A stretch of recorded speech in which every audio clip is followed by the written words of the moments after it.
Ďalším vystupujúcim tohto večera bude slovenská poetka a držiteľka jedného z najvýznamnejších ocenení za debut v Európe, Martina Straková. Dobrý večer.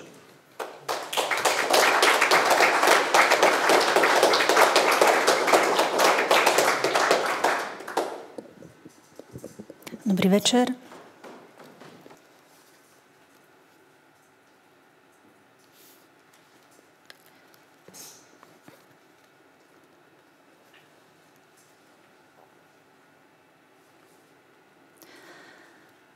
Do tejto rieky vchádzam až po oči. A tu uzriem svoje plynutie. Šumí stredmi kruhov. Takto duša odplýva, telo opúšťa, aby uvoľnila potenciál steradiánu, elektrický výboj. A tak to býva, keď sa ocitám sama v sebe. Len sebou prúdim, ako rieka. A moje oči vidia široké pláne. Dovidia až na koniec sveta. Som všetkým. Očami na prúdení hladiny sveta, prúdom, steradiánom, v jedinej sekunde rýchlosti svetla. Brečtan popínavý. Bolo to, ako keby bol si poplazivá popínavka vtedy. Rastlina lianovitá, korienky prísavné. Všetci si mysleli, že si parazít, ale ty pritom nie. To len tvoj kmeň v spodnej časti bol drevnatý, listy kožovité, lesklé, krásny bol si, belavé chlopky. Chcela som ťa v kvitnúcich konároch. A aby si aj ty chcel mňa, tak si ma vezmi, rastiem v zrúcaninách. Šťavnatý plod v mierne kyslých až neutrálnych pôdach rastiem už tisíce rokov. Sukulent. Moja miazga má schopnosť dobre znášať extrémy, sucho.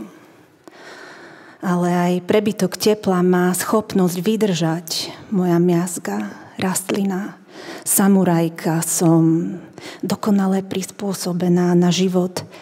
Sukulentná vnútornosť, mám vyvinutú schopnosť udržať vodu v ľubovoľných častiach svojho tela, živiny, aj krv. Láska moja, niekedy krvácam. Mám zásoby pre všetkých. Uvládzem žiť aj v časoch kontinuálneho sucha. Rumanček Kamilkový.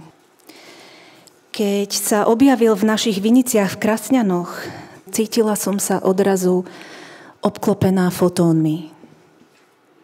Ešte predtým, ako si mi poslal srnku, ešte vtedy, keď sme sa spolu prechádzali a dávno predtým, ako nás prvým raz upozornil na šípky. Povedala som ti, že pripravím odvar z rumančeka, hojí rany, znižuje bolesť a bráni tvorbe jaziev, nech by sme boli kdekoľvek. Podbel liečivý. Deduško nosil moju fotku vždy pri sebe. Vo vnútornom vrecku. Hovoril mi: holubička moja. A držal ma za ruku a keď už nevládal dosiahnuť k vlastným nohám, chodievala som mu strihať nechty a holiť bradu a umývať mu vlasy. A taký bol vždy vďačný, vravie veľmi, holubička moja.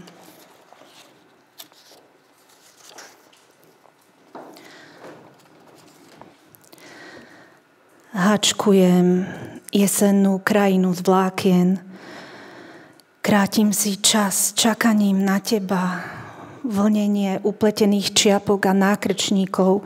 Október je opäť tu a zimomrivým v kachliach nenápadne praská prvý sneh, môj milovaný. Už zajtra sa ku mne vrátiš.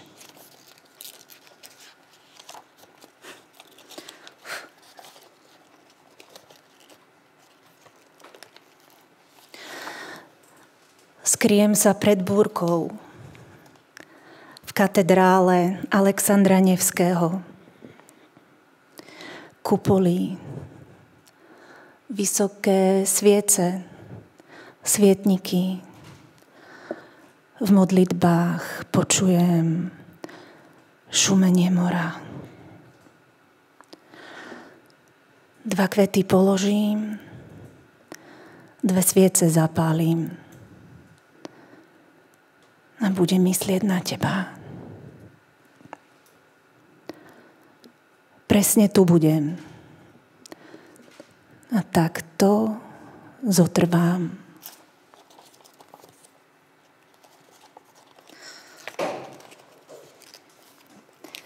Posledná báseň.